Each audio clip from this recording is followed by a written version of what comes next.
오늘 제가 그 이야기를 제가 본 책 그 이야기를 좀 중심으로 해서 좀 시간을 좀 활용해 볼까 합니다. 그게 보니까 티베스님이 쓴 책이더라고요. 티베스님이 그 앞에 간단하게 보니까 인도에 가셨다가 인도에서 이제 인도에 온 또 유럽 사람들, 주로 아마 미국 사람들이 많았던가 봐요. 그 사람들이 이제 미국으로 그 티베스님을 초청한 거예요. 거기 가서 지내면서 이제 그분이 이제 쓴 책입니다. 제가 그거를 참 좋게 봤어요. 예. 거기 있는 것들 한번 제가 좀 하나하나 좀 짚어가면서 좀 말씀을 드려보도록 하겠습니다. 거기서는 보니까 명상을 그 책에서는 책의 제목이 쉼의 기술이라는 그런 제목인데 명상을 7단계로 나누고 있더라고요. 이제 그건 그분의 개인적인 나눔인 것 같아요. 편의상. 그래가지고 첫 번째는 기본 좌선 명상. 기본 좌선 명상이 그 책에서 여기서부터 이제 제가 그대로 책에 있는 거 그대로 인용하겠습니다.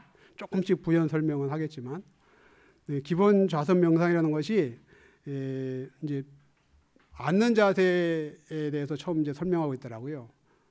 앉는 자세는 일정하진 않아요. 각자의 그 체형이라든가 살아온 습관들이 다 다르기 때문에 왜냐하면 어떤 일정한 그런 것들은 오히려 억지로 자세를 취하면 오히려 경직되고 오히려 바라는 효과를 못 낸다는 거 우리가 알잖아요. 그러니까 여러 가지 체형, 자기한테 맞는 그렇다고 해서 아무렇게나 앉아야 되는 건 아니지만 그 몇 가지 체형들을 이렇게 소개하고 그러고 있더라고요. 그 다음에 이제 첫 번째 거기서 중요한 거는 이제 앉은 다음에 무엇을 할 것인가, 무언가를 하기 위해서 앉는 거 아니겠습니까? 그래가지고 첫 번째 그 제목 그대로 기본 좌선 명상인데 이제 아마 그것이 인도 산스크리트어라고 저는 생각되는데요. 옴, 아, 흥 그런 것들이 이제 발음하는 그런 걸 하더라고요. 여기서 제가 제 시력이 그렇게 나쁜 것도 아닌데 아무리 들여다봐도 책에 이게 흥인지 홍인지 정확하게 저는 구별이 안 돼요. 근데 여기 옆에 보니까 영문으로 HUNG 그렇게 써 있더라고요. 영어로 발음해서 이제 표현할 때 HUNG인가 봐요. 그러면 제가 볼 때 정확하진 않겠지만 흥이나 뭐 홍 그렇게 발음되는 것 같은데 옴은 이제 머리의 차크라와 연결되어 있고 아는 목의 차크라, 그다음에 흥은 가슴의 차크라와 연결되어 있다고 그래요. 그래서 이제 그런 발음을 이제 하는 걸 통해 가지고 그런 차크라하고 연결되거나 열어가는 수행하기 위한 이제 이제 토대를 다지는 것 같아요. 차크라라는 것은 여기 혹시 뭐 요가나 그런 거 하시는 분들은 저보다 더 정확히 아시겠지만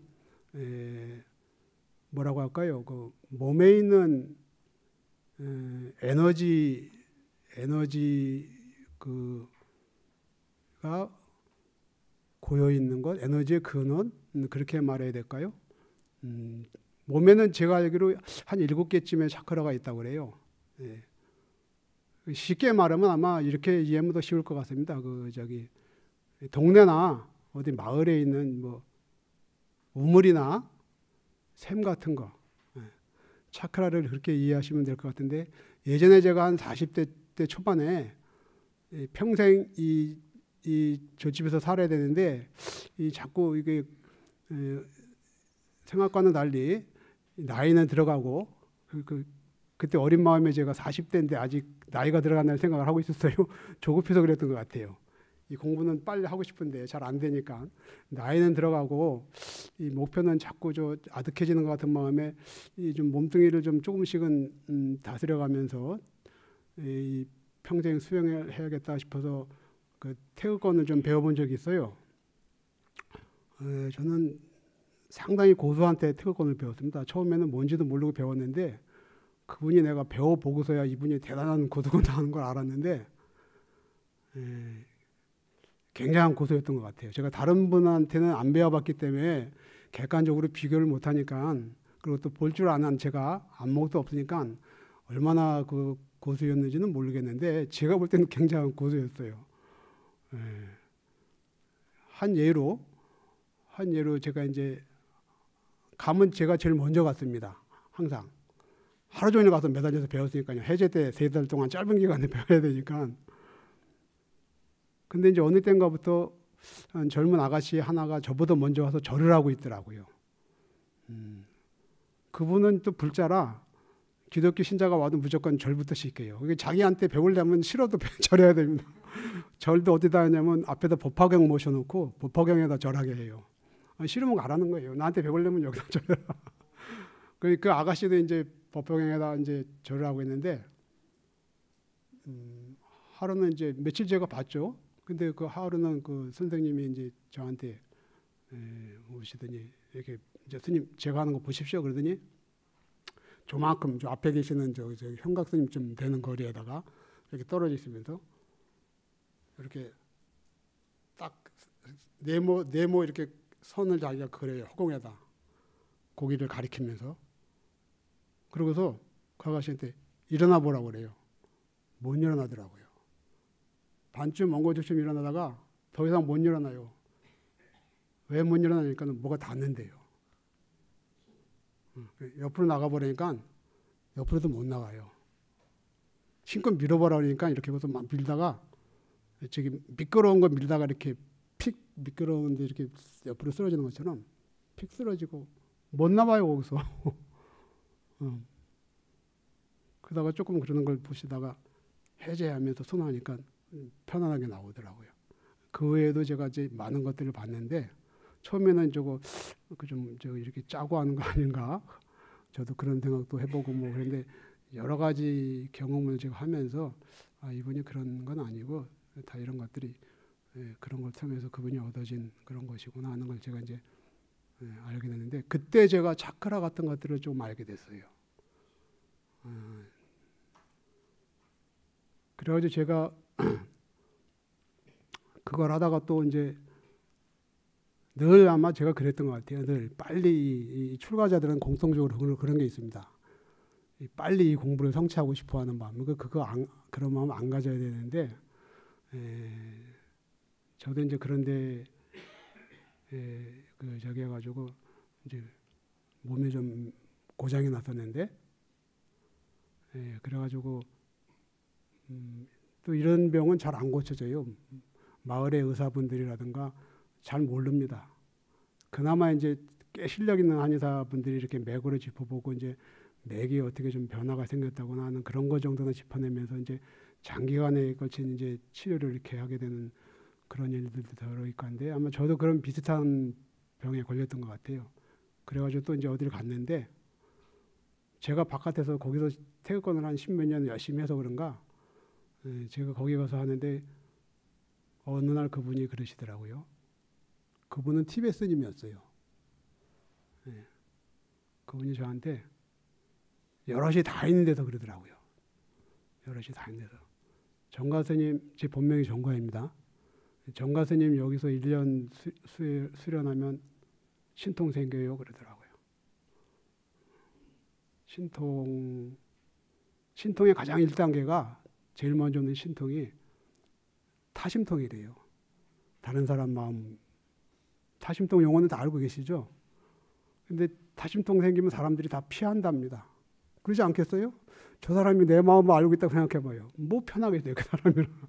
그 사람이랑 있는 게 뭐 좋겠어요. 저 사람이 내 마음 다 들여다보고 있다. 내가 지금 무슨 생각하고 있는지 알고 있다 생각하면 다 피한대요. 그래도 사람들은 그런 거 얻고 싶어 합니다. 그런 걸로 사람들을 휘어잡고 지배하고 군림하려고.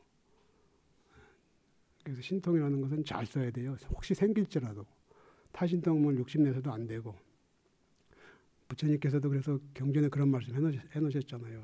부처님 살아계실 때도 부처님의 그런 대단한 그 탁월한 수행력을 믿지 못하는 사람들이, 왜냐하면 이런 것이 수행력이 이렇게 보여지는 게 아니잖아요. 같이 생활하면서 드러나고 그러는 것이지 이렇게 뭐 물건 보여주듯이 이렇게 드러나는 게 아니잖아요. 그러니까 부처님을 비방하는 사람들 혹은 부처님의 그런 탁월한 수행력, 의신력을 믿지 못한 사람들이 신통을 보여주십시오. 그러면 제가 믿겠습니다. 그런 말 많이 하는 게 나오거든요. 읽지 않으세요. 덜어 쓰신 것도 있긴 있는 것 같아요. 대성경전에는 썼다는 것도 기록도 있고, 근데 항상 이런 말씀하셔요. 신통은 여러 가지 폐해가 많기 때문에 조심해야 된다 그러면서 가능한 한 안 쓰셨던 그런 기록들이 초기 경전에 여러 번 나오는 걸 저도 봤는데, 저도 그때 신통이 욕심나지 않았어요.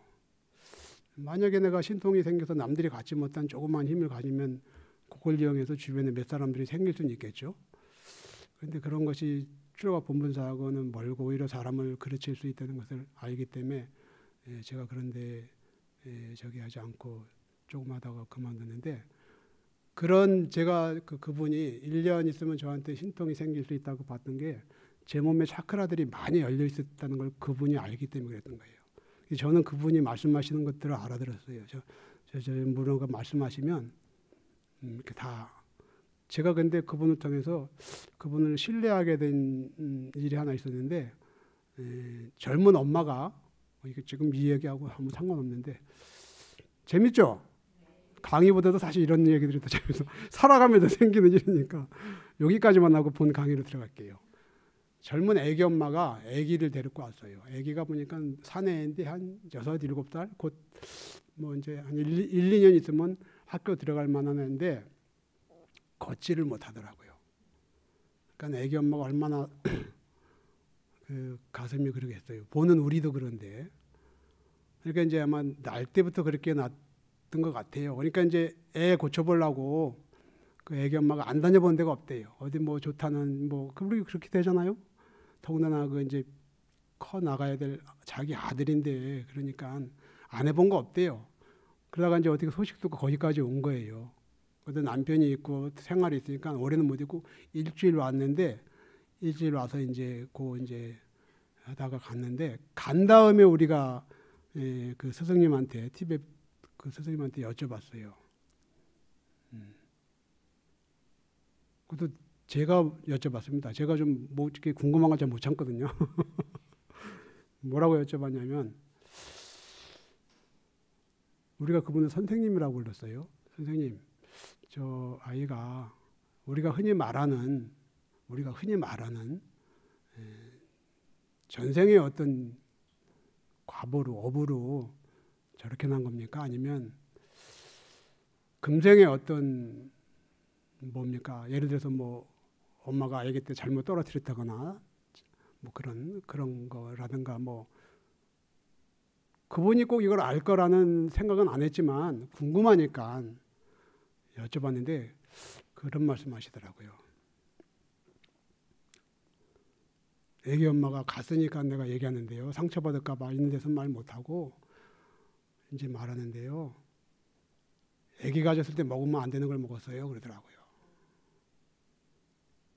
그런 걸 안 되는 게 그분이. 남이 마음만 아는 게 아니고 그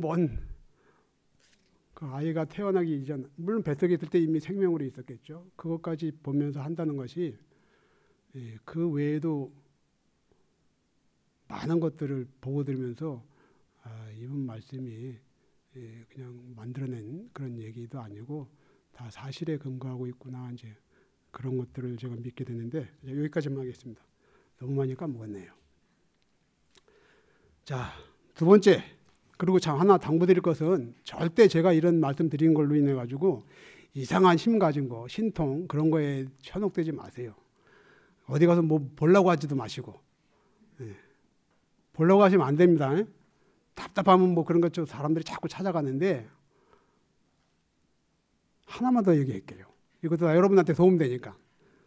제가 오래전에 한번 저쪽 어디서 말사 주지를 한 10,000개 한 적이 있는데, 한번 이제 시어머니하고 며느리가 왔어요.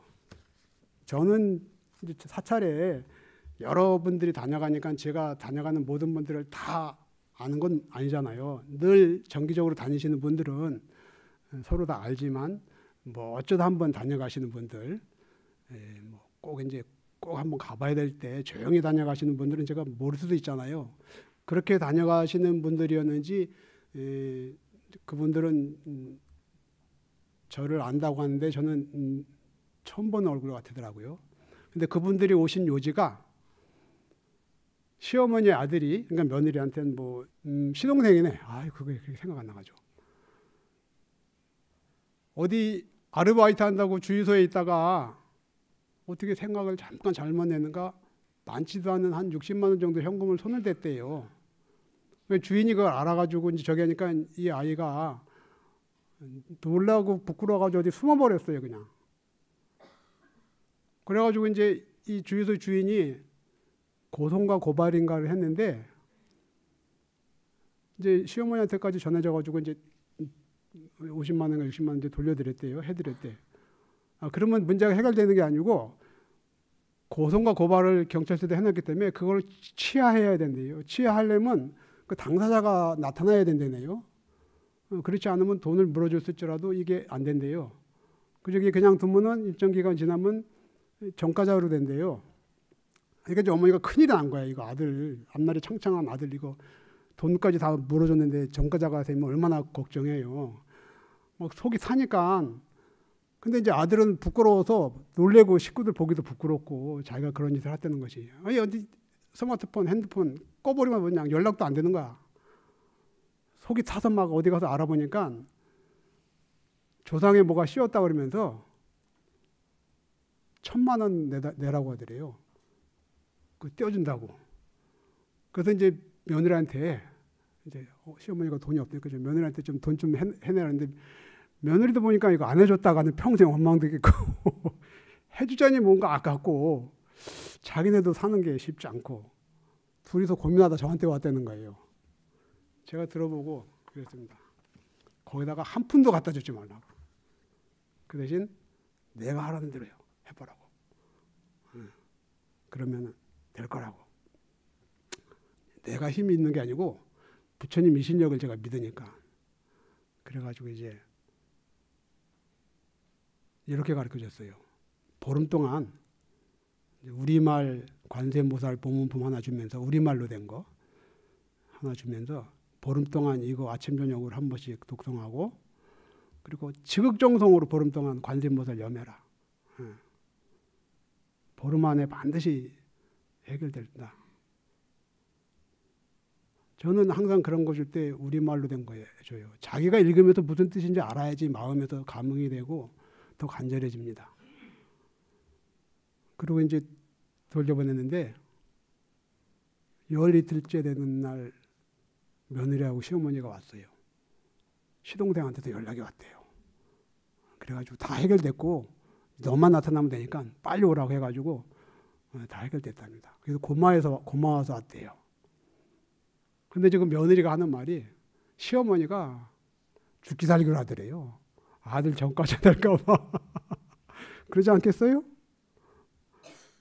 뭐 그냥 설거지하면서, 저도 그랬거든요. 설거지하면서도 하고 뭘 하든 관세음보살 놓치지 말라 그랬는데 나중에 하다가 힘드니까 녹음기 틀어놓고 저기 어디 가서 관세음보살 정근하는 연불 테이프 하나 틀어놓고 같이 하더래요. 막 죽기 살기를 한 거예요. 아들 위해서.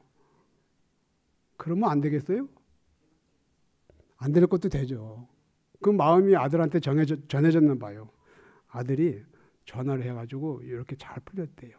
그러니까 앞으로 사시다가 무슨 일이 힘든 일이 생기면 그렇게 풀어가시지 어디 가서 뭐 보거나 몇백씩 주지 마십시오. 그분 저 때문에 1,000만 원 벌었잖아요. 그래가지고 저한테 양말 몇 개를 사왔더라고요.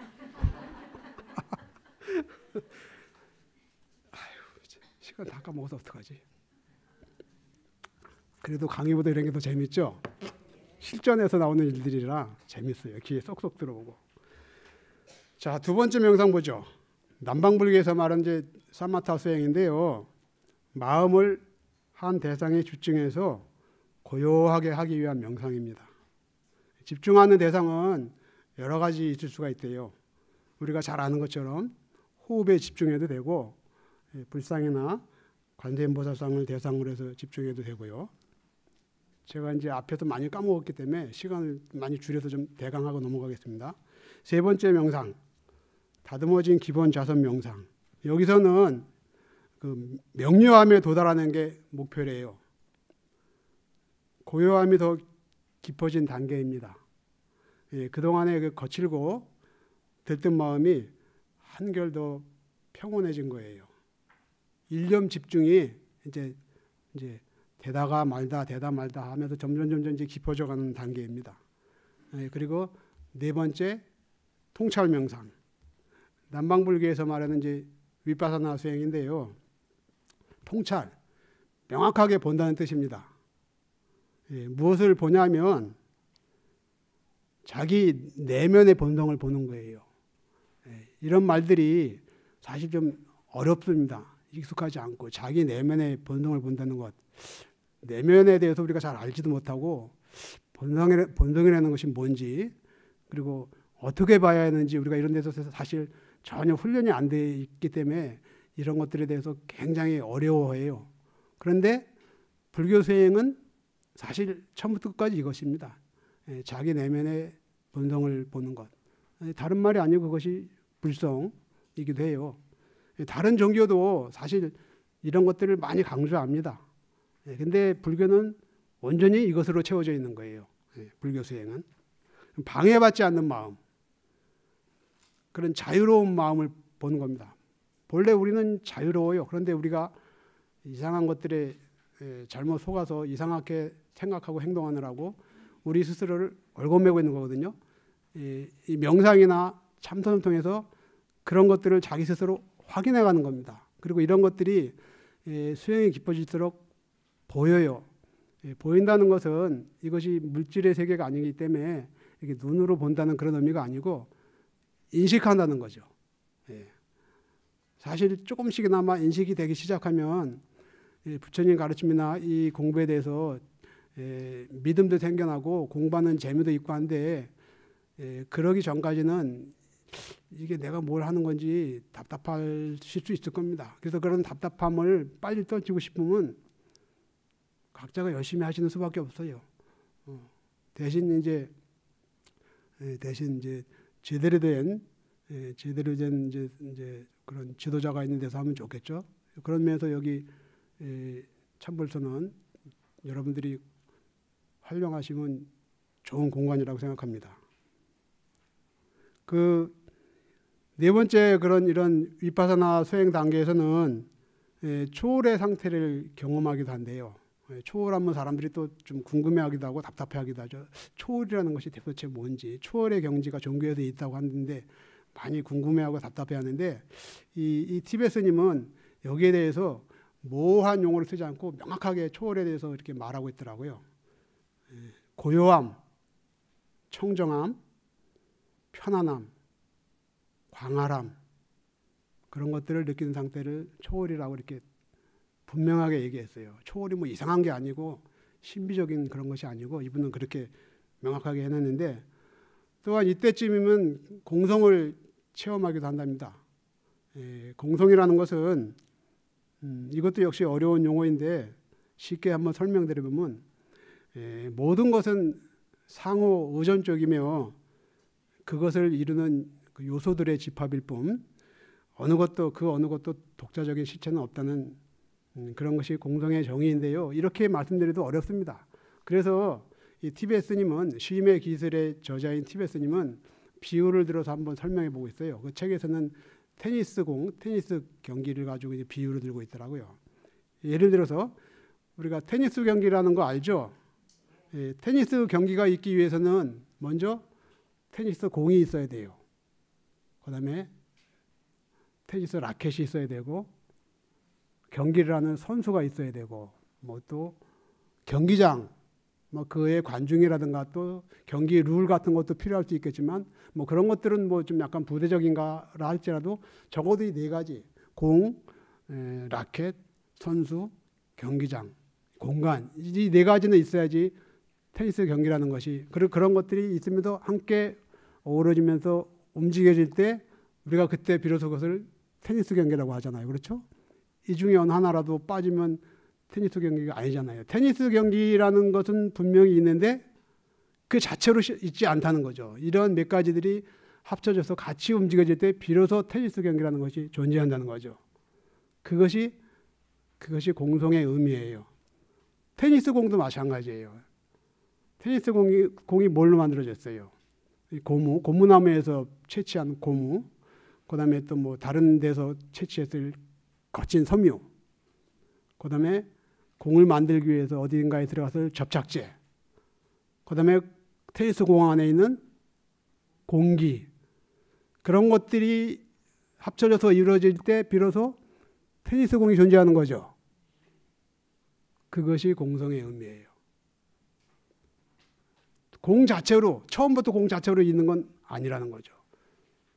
테니스 공이나 테니스 경기뿐 아니라 비유를 이렇게 말했지만 존재하는 모든 것들이 다 이런 것처럼 다른 것들에 의해서 이렇게 만들어져 있다는 것이죠. 그리고 이것은 우리가 그렇게도 놓지 못하고 있는 나에 대해서도 똑같이 적용되는 거예요. 우리는 나에 대해서 많이 잘못 알고 있어요. 그래서 이 나도 이렇게 하나씩 이 수행의 눈으로 이렇게 들여다보면 내가 그렇게 알고 있던 나, 놓지 못한 나도 그런 것들로 이렇게 만들어지고 이루어지고 움직이고 있구나. 그런 것을 이렇게 여러분들이 보시게 됩니다. 언젠가는 보시게 되는데 그러고 나면 삶의 짐이 좀 가벼워져요. 깊이 본 사람은 엄청 가벼워지는 거, 삶의 짐이. 더 깊이 보고 끝까지 다 열어서 본 사람들은 부처님과 같은 대자유, 깨달음을 얻는 그런 자리에 바로 들어가는 거죠. 이것은 오래 했다고 되는 것도 아니고 그렇다고 해서 뭐 그냥 되는 건 아니지만 사실상 특이하게도 이게 자기 성품을 보는 게 정말 특이하게도 왜 그런지는 아직까지 정확하게 저는 모르겠습니다. 더러 말하는 분들도 있지만 어느 날 갑자기 오는 수도 있어요. 그래서 스님들 어느 데에 가거나 한국 사찰 사시 맞이할 때 보면 그런 것들이 다 한문으로 되어 있기 때문에 저는 한글로 바꾸고 싶은데 그 발언문 끝에 이런 거 있습니다. 도노무생 법인 지대원. 도노, 갑자기 한순간에 깨쳐도 누구나 다 내가 어느 날 갑자기 나뿐 아니라 모든 사람들이 어느 날 갑자기 그 한순간에 부처님 가르침에 확 열려가지고 깨달아가지고 무생법인 대자유를 누리게 하소서 그런 기도 발언을 하면서 끝나거든요. 그냥 이것이 그냥 주어지는 건 아니지만 또 그렇게 특이하게도 그렇게 오는 예들도 많은데 저는 그런 큰 깨달음은 아니지만 저도 그렇게 어느 순간 이렇게 오는 것들을 몇 번 경험해 봤는데 그런 것들 경험하고 나면 자기에 대한 그런 그릇된 인식들이 조금씩은 벗겨져 나가요. 그런데 요즘에는 미국 쪽에도 이 불교가 많이 들어가 있어가지고 불교라는 간판은 내려놓고 오히려 사실 내용은 다 불교인데도 불구하고 그런 가르침들이 많이 번져나가고 있는데 그래서 거기도 일정한 성과를 내가지고 스승 역할하는 제가자들도 많이 나오고 저는 그것이 오히려 바람직할 수도 있다고 봅니다. 부처님 가르침에 비추어서 본다면 우리는 똑같이 너나 없이 똑같이 평등하고 고귀한 존재들입니다. 그럼에도 여전히 우리는 갑의 위치에 있어요. 저는 그런 데서도 좀 벗어나야 된다고 보는데 미국은 그런 것이 잘 되고 있대요. 그래서 제가자들임에도 불구하고 그런 스승 역할하는 사람들이 많답니다. 그 중에 하나 이제 데이비드 호킨스라는 사람인데 그 사람 얼마 전에 아마 한 생을 마감한다는데 그 사람은 이 순간 깨침 도노를 이렇게 말해요. 이렇게 비유합니다. 눈사태 같은 것. 외형상 눈사태는 우리가 이해하기로 우리나라에서 눈사태를 볼 수 있는 그런 저기가 아니고 저쪽 뭐 히말라야 선산 같은 데서나 보거나 우리가 TV 같은 데서는 보겠지만 외형상 눈사태가 어때요? 아무런 저거 없이 갑자기 일어나죠. 그런데 그 내면은 어때요? 눈사태가 일어날 수밖에 없는 어떤 것들이 만들어지고 있었던 거죠. 계속 내리누르는 힘에 의해서 지탱하는 힘이 약해지거나 균열이 생기거나 하면서 아니면 기온이 올라가면서 밑에 받치고 있던 눈들이 이렇게 좀 강도가 약해지면서 어느 한순간에 일어나는 것이 눈사태죠. 겉으로 보기에는 아무 조건 없이 일어난 것처럼 보이지만 내면적으로 들여다보면 어디선가 필연적으로 눈사태가 올 수밖에 없는 일들이 만들어지고 있었던 거죠. 그런 거와 비슷하다고 데이비드 호킨스는 말하는데 뭐 그럴듯한 접근 방법일 수도 있겠다 싶어요. 그렇게 겉으로 보기에는 아무것도 없었던 것 같지만 여러분들이 늘 부처님 가르침을 듣는 것들이 안에서 어떻게 작용하다가 한순간에 열릴 수 있는 거예요.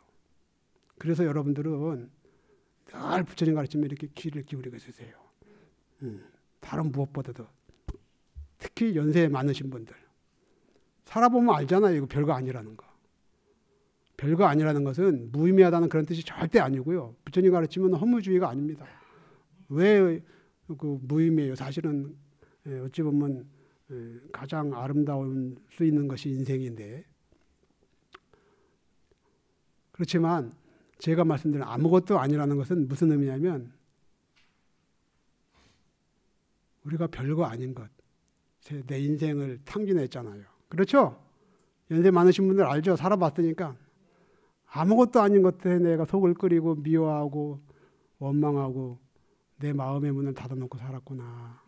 그래서 다시 산다면 정말 그런 어리석은 바보 같은 짓 안 하고 잘 살 수 있을 것 같으죠? 그런데 다시 인생을 시작한다면 또 비슷하게밖에 못 삽니다. 우리 업이 그래요. 우리 지어온 업이 늘 보고 듣고 배우고 익힌 거 몸에 깊이 배어든 습들이 그렇게 볼 수밖에 없게끔 우리는 형성되어 있기 때문에 만약에 여러분들이 지금부터 가능한 한 일은 아니지만 한 10살부터 다시 살아라 하고 인생이 주어진다면 비슷하게 또 나이 들어갑니다.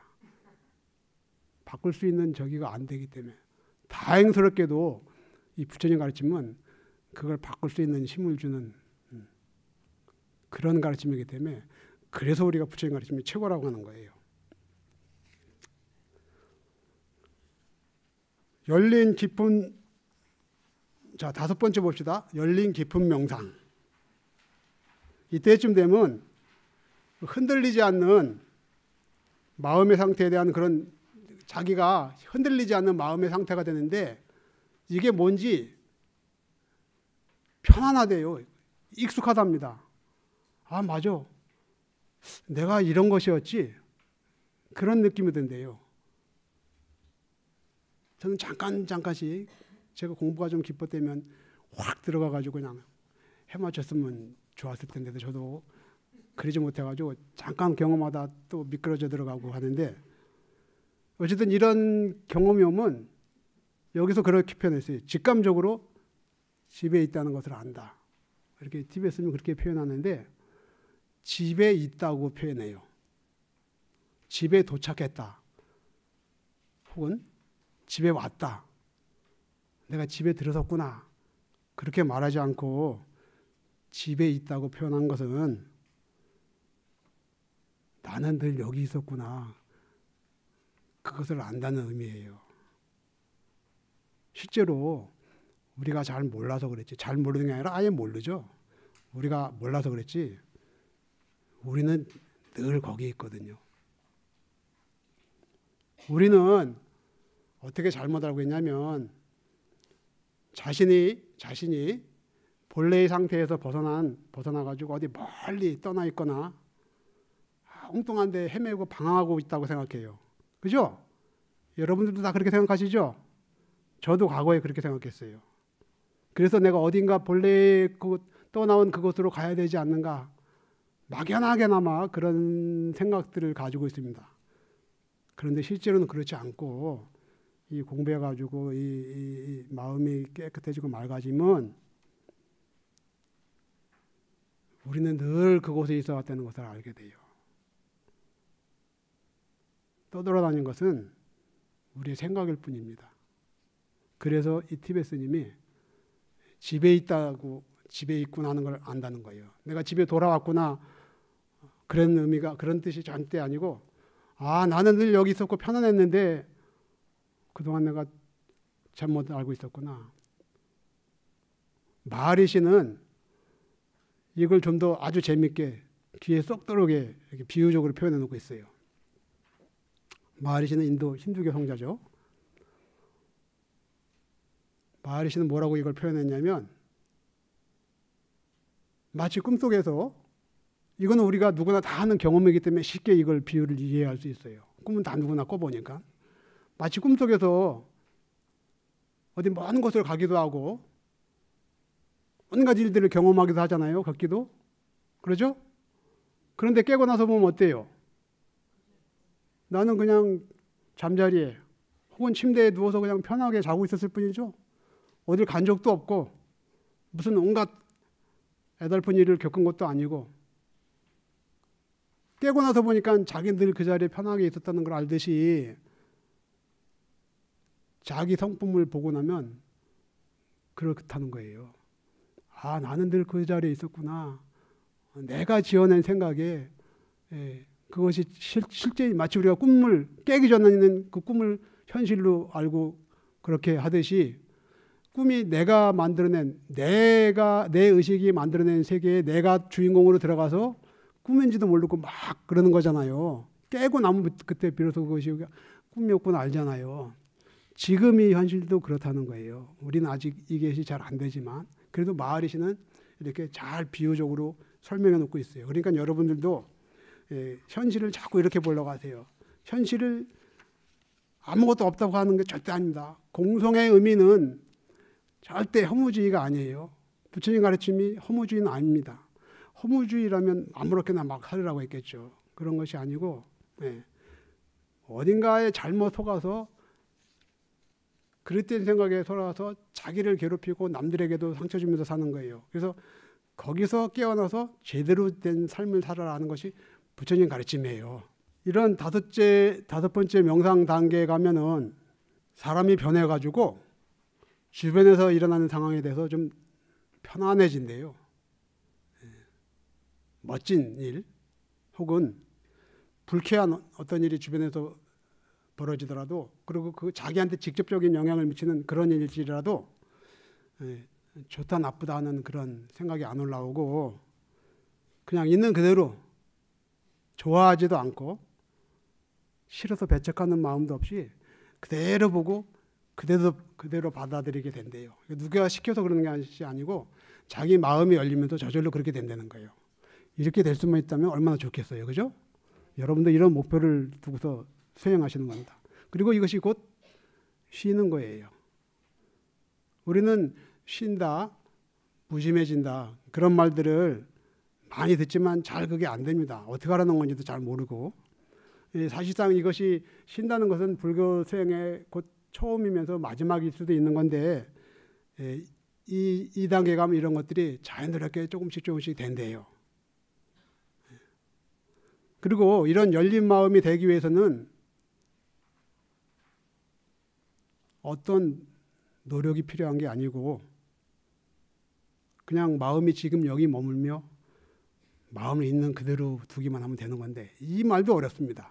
우리가 자기 마음이 뭔지도 모르고 다룰 줄도 모르기 때문에 제가 좀 부연 설명을 드려보면 이런 거예요. 마음이 지금 여기 머문다는 말을 제가 좀 부연 설명해 드려보면, 자, 우리들이 늘 경험하는 일입니다. 직장에 출근해가지고 일을 하면서도 마음은 어제 만났던 사람들과의 그런 일, 주고받은 이야기 그런 데 가 있는 경우들이 많죠. 그렇지 않으면 어떤 가정주부가 집안에서 설거지를 하면서 몸은 설거지하고 집안 뭐 이런저런 거 청소하고 있지만 생각은, 마음은 저 며칠 후에 있을 저 시어머니 생일날과 그때 모일 그 집안 식구들 일에 가 있을 수 있어요. 우리들 그런 비슷한 경험들 많이 하죠. 정확히 말하면 마음은 거기 가 있는 거 아니고 마음은 그냥 우리들의 그 일상적인 언어 습관, 마음이 거기 갔다 뭐 그런 우리들의 일상적인 언어 습관과는 달리 마음은 오거나 가지 않습니다. 마음은 늘 그곳에 그대로 있어요. 마음은 늘 그곳에 그대로 있다는 것은 답답한 상황이 아니고 마음이 어디 이렇게 한 곳에 이렇게 고이 모셔져 있다거나 어디 갇혀 있다거나 이렇게 그런 것 의미로 생각하시면 또 안 되고, 편의상 제가 그곳이라고 말했지만 한 곳을 단정해서 그렇게 말하면 안 되고, 보다 더 가깝게 말할 수 있다면서는, 예, 제 경험을 통해서 그리고 예수님들의 저기를 통해서 볼 때 마음은 모든 곳에 있어요. 쉽게 말하면 이걸 어떻게 설명할까 하다가 제가 찾아낸 방식인데, 마음이 모든 곳에 있다는 말은 이런 의미입니다. 쉽게 말하면 마음이 이 컵 안에도 있고, 이 컵 안에 지금 제가 아직 안 마셔가지고 물이 있지만, 물이 어느 정도 있지만 또 물 위에는 역시 공기가 있죠. 마음이, 아니 공기가, 이 컵 안에 공기가 있죠. 제가 앉아있는 이 의자 밑에도 공기가 있고, 동네 골목에도 공기가 있고, 여기 서울에도 공기가 있고, 아프리카 오지에도 공기가 있고, 그 모든 곳에 공기가 다 있죠. 동시에 그것도, 그죠? 우리 마음이 그래요. 우리 마음이 그렇습니다. 그러니까 마음이 가거나 오지 않는다는 것은 이미 거기에 내 마음이 있는 거예요. 굳이 가지 않아도 마치 공기가 모든 곳에 다 있듯이 이미 그곳에 공기가 있어요. 여기에도 있고 거기에도 있고 동시에 다 있습니다. 그것이 우리의 마음이에요. 그래서 마음은 오지도 가지도 않는다는 것이에요. 제 이 말씀을 한 곳에 고정되어 있다거나 그런 것으로 이해하시지 말라고 제가 말씀드립니다. 여섯 번째, 청정한 마음 명상. 청정한 마음 명상이라고 이름 붙였지만, 사실상 실제로는 청정한 것을 바라거나 잡으려 하지도 않고, 청정하지 않은 것을 두려워하거나 밀어내려고도 하지 않아요. 이때쯤 되면 선과 악, 옳고 그름을 내려놓은 겁니다. 그런 구속에서 벗어난 거예요. 우리를 괴롭히는 것들은 대부분 뭐예요? 우리가 만들어낸 생각들이죠. 그렇죠? 그런 자기가 만들어낸 그런 여러 가지 생각들에서 오는 불안, 그런 것으로부터 벗어나는 거예요. 다 이렇게 되고 싶죠? 부처님 가르침대로 하면 이렇게 됩니다. 그리고 2단계에서는 생각을 제어하려고도 하지 않는데요. 그냥 올라오는 대로 그냥 보고만 할 뿐이에요. 보면서 끌려가지 않을 뿐입니다. 깨어있는 마음으로 올라오면 올라오는 보다 하고 보는 거예요. 아, 이 좋은 생각이네. 내가 저렇게 해야지. 이거 괜찮은 생각이야. 내일 아침부터 내가 생각한 대로 해야지. 그러지 않고, 또 나쁜 생각이, 나쁘다고 그 전에까지 알아왔던 생각이 올라와도 내가 이제 나쁜 것에 대한 그런 생각도 사라졌기 때문에 나쁘다고 보지도 않아요. 그러니까 막으려고도 하지 않습니다. 올라온 대로 그냥 끌려가지 않으면서 지켜볼 뿐이에요. 그러면 생각이라는 것이 희한하게도 나와 상관없이 일어나는 것이 인식됩니다. 그리고 사라질 때도 나와 상관없이 사라져가요. 내가 잡으려고 애써도 그냥 갑니다. 그런데 그것이 계속 이어지는 수가 있어요. 어떨 때 내가 거기다 계속 생각을 붙이고 계속 꼬리를 만들어가고, 하룻밤에 그래서 우리 말이 있잖아요. 집 12채도 짓는다고. 계속 생각으로 만들어가잖아요. 그러지 말라는 거예요. 아, 생각이 또 올라오네. 요놈이 또 나를 끌고 다니려고 하네. 내가 이제 부처님 가르침대로 수행하니까 너한테 안 속아 하면서 그냥 지켜보고 있다 보면 저절로 사라지는 것이 보입니다.